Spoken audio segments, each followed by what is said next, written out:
Wakil Ketua DPRD Provinsi DKI Jakarta, Rani Mauliani, menilai pemerintah provinsi melalui Badan Pengelolaan Aset Daerah DKI Jakarta harus cermat terkait prosedur hukum proses tukar guling barang milik daerah berupa tanah dengan PT Pacific Equity Management dan PT FKS Makmur Mandiri. Menurut Rani, sebelum disetujui, proses tukar guling BMD berupa tanah harus dilengkapi seluruh prosedur dan persyaratan, dengan demikian tidak menimbulkan masalah hukum di kemudian hari. Hal tersebut disampaikan Rani di gedung DPRD DKI Jakarta, Rabu 15 Januari 2025. Ya udah benar. Sekarang kalau kita kan media DPRD tidak punya hak kewenangan apapun, eksekutornya tetap di eksekutif ya kan. Sekarang kalau kita menyetujui segala sesuatu yang memang di kemudian hari ternyata permasalahan hukumnya timbul, yang beresiko kan buat kita juga DPRD. Makanya sekiranya kalau permasalahan hukumnya aman dan lain-lain, ya pasti kita support. Segala sesuatunya kan kalau memang berdampak baik pada masyarakat, apa urusannya DPRD menjegal atau menahan-nahannya gitu.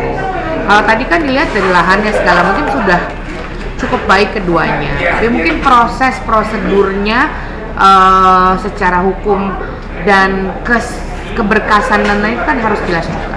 Proses itu harus dicek secara hukum sebaik-baiknya supaya tidak menimbulkan masalah di kemudian hari. Pada kesempatan yang sama, Ketua Komisi A, Ingrid Joshua, mengingatkan BPAD dan pihak terkait segera membangun pos damkar dan RTH setelah proses tukar guling tanah disetujui. Kita ini ingin merancang Jakarta menjadi kota global. Kalau sudah dibebaskan, segera dibangun, jangan ditelantarkan. Nah, kita perlu juga komitmen.